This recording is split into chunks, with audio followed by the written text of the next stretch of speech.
Hello student, today we are going to discuss about animal tissue. अगर animal tissue की बात करते हैं तो वैसा टिश्यू जो एनिमल्स में प्रेजेंट होगा उसको हम लोग बोलेंगे एनिमल टिश्यू। अगर एनिमल टिश्यू की अगर बात देखा जाए तो इसका बेसिकली 4 टाइप्स है: epithelial tissue, connective tissue, muscle tissue या मस्कुलर टिश्यू, न्यूरल टिश्यू या फिर नर्वस टिश्यू। सबसे पहले हम लोग बात करेंगे एपिथेलियल टिश्यू का। एपिथेलियल टिश्यू क्या है? ये सिंपली बोल सकते हैं ये जो आउटरमोस्ट कवरिंग होता है बॉडी का उसको ये फॉर्म करता है। जो बॉडी का सबसे आउटरमोस्ट और इनरमोस्ट कवरिंग होता है इसको फॉर्म करता है। साथ साथ ये कंटिन्यूस सीट ऑफ सेल होता है, यानी एक लेयर होता है पूरा सेल्स का। अगर इसके लोकेशन की बात करते हैं तो ये मेनली बॉडी के सबसे आउटरमोस्ट सरफेस पे और सबसे इनरमोस्ट सरफेस पे प्रेजेंट होगा। साथ साथ ये कुछ इंटरनल ऑर्गन के चारों तरफ होगा। उसके अलावा अगर देखा जाए तो ब्लड वेसल्स के चारों तरफ होगा। फिर अगर देखा जाए जो आउटरमोस्ट लेयर है स्किन का वहाँ पे प्रेजेंट है। साथ साथ inner surface of the mouth, nose, lungs, stomach, इन सब जगह पे जो भी सेल्स होंगे या फिर जो टिश्यू होंगे वो होंगे एपिथेलियल टिश्यू। फिर अगर शेप की बात करते हैं तो एपिथेलियल टिश्यू का अलग अलग शेप हो सकता है।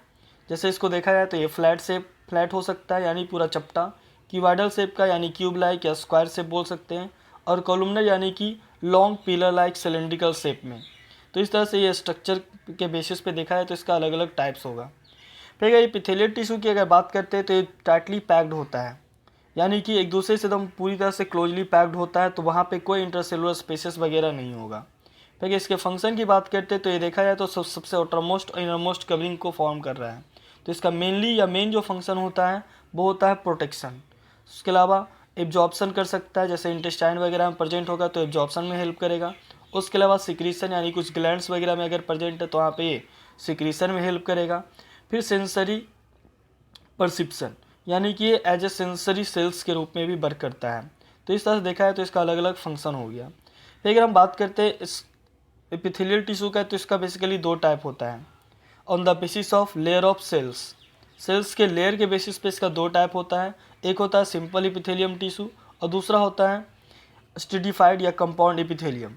सिंपल की बात करते हैं तो जो सिंगल लेयर में होगा तो उसको सिंपल एपिथेलियल टिश्यू बोलेंगे, और जो मोर देन 1 लेयर का बना होगा उसको बोलेंगे स्ट्रेटिफाइड एपिथेलियम। यानी यहाँ पे जो सेल्स का जो अरेंजमेंट होगा वो मोर देन 1 लेयर में होगा, और जो लेयर्स बनेगा मे भी हो सकता है वो सेम टाइप ऑफ सेल का हो या फिर डिफरेंट टाइप ऑफ सेल्स का हो।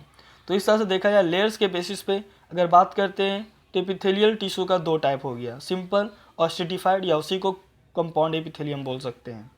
फिर अगर देखा जाए इसके स्ट्रक्चर, सेल्स के स्ट्रक्चर के बेसिस पे इसका 3 टाइप है। सबसे पहले हम लोग बात करेंगे स्क्वैमस एपिथेलियम का। स्क्वैमस एपिथेलियम में जो सेल्स होते हैं ये फ्लैट सेल्स से होते हैं, थिन होते हैं, फ्लैट होते हैं, और यहाँ पे न्यूक्लियस होता है वो प्रोमिनेंट लार्ज न्यूक्लियस होता है।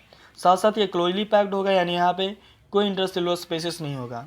अगर इसके लोकेशन की बात करते हैं तो ये मेनली नेसल कैविटी में, ब्लड वेसल्स में और लिम्फ वेसल्स में ये प्रेजेंट होता है। फिर अगर बात करते हैं इसके फंक्शन का तो स्क्वैमस एपिथेलियम का मेनली जो फंक्शन होता है वो होता है प्रोटेक्शन प्रोवाइड करना। साथ साथ कहीं कहीं पे ये मैकेनिकल इंजरी से भी बचा सकता है, जर्म से बचा सकता है, और स्किन वगैरह को ड्राई होने से भी ये रोकता है। तो इस तरह से इसका फंक्शन हो गया स्क्वैमस एपिथेलियम का। फिर नेक्स्ट हम लोग बात करेंगे सेकेंड एपिथेलियल टिश्यू का, जो है कि compound epithelium, cuboidal epithelium. Cuboidal epithelium की अगर बात करते हैं तो इसका जो स्ट्रक्चर होता है ये क्यूब शेप का होता है, या इसको स्क्वायर शेप बोल सकते हैं, जो मेनली प्रेजेंट होता है किडनी ट्यूब्यूल्स में और कुछ ग्लैंड्स में, ग्लैंड्स के डक्ट्स वगैरह में, जैसे कि सैलिवरी ग्लैंड हो गया, पैंक्रेटिक डक्ट हो गया, इन सब जगह पे। अगर क्यूबॉइडल एपिथेलियम की बात करते हैं तो इसका मेनली जो फंक्शन होता है वो होता है सिक्रीशन, यानी ग्लैंड्स वगैरह में जो अलग अलग एंजाइम्स वगैरह है या जो हार्मोन्स वगैरह उसको सिक्रीट करना। फिर नेक्स्ट है हमारा कॉलमनर एपिथेलियम। कॉलमनर एपिथेलियम के अगर स्ट्रक्चर की बात करते हैं तो ये लॉन्ग सिलेंड्रिकल शेप का होता है, या इसको बोल सकते हो कि ये ब्रिक्स लाइक स्ट्रक्चर जो वर्टिकली अरेंज होता है। फिर अगर देखा जाए इसके अगर लोकेशन की बात करते हैं तो mainly inner lining of stomach, intestine, इन सब जगह पे प्रेजेंट होता है। अगर कॉलमनर एपिथेलियम के अगर फंक्शन की बात करते हैं तो इसका मेनली जो फंक्शन होता है वो होता है एब्जॉर्प्शन, यानी ये सरफेस एरिया को इंक्रीज करता है और एब्जॉर्प्शन में हेल्प करता है।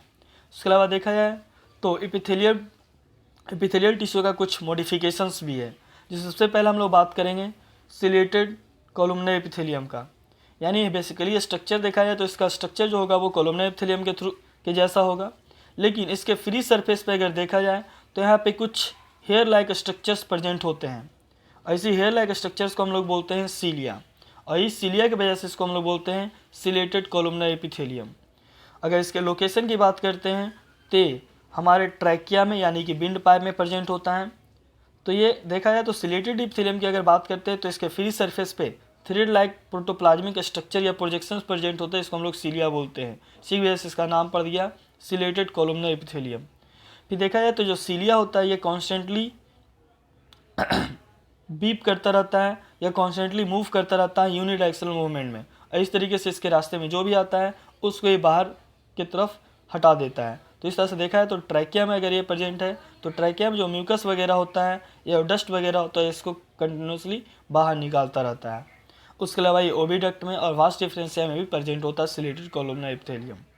फिर नेक्स्ट अगर बात करते हैं तो नेक्स्ट मॉडिफिकेशन है इसका glandular epithelium. Glandular epithelium basically अगर देखा है तो ये मॉडिफिकेशन होता है कोलुमनर और क्यूबॉइडल एपिथेलियम का, जो हमारे इंटेस्टाइन में और कुछ ग्लैंड्स में प्रेजेंट होते हैं। इसका मेनली जो फंक्शन होता है वो होता है सिक्रीशन, यानी ये वेरियस केमिकल सब्सटेंसेस यानी कि एंजाइम्स और हार्मोन्स को सिक्रीट करता है, और इस तरह से देखा है तो ये ग्लैंड्स के सिक्रीशन में हेल्प करेगा। तो ये था हमारा ग्लैंडुलर एपिथेलियम। और इसके एग्जाम्पल की बात करते हैं कहाँ कहाँ पे होगा तो मेनली हमारे sweat gland, tear gland, liver, pancreas, इन सब जगह पे ये प्रेजेंट होता है। तो ये था हमारा एपिथेलियल टिश्यू।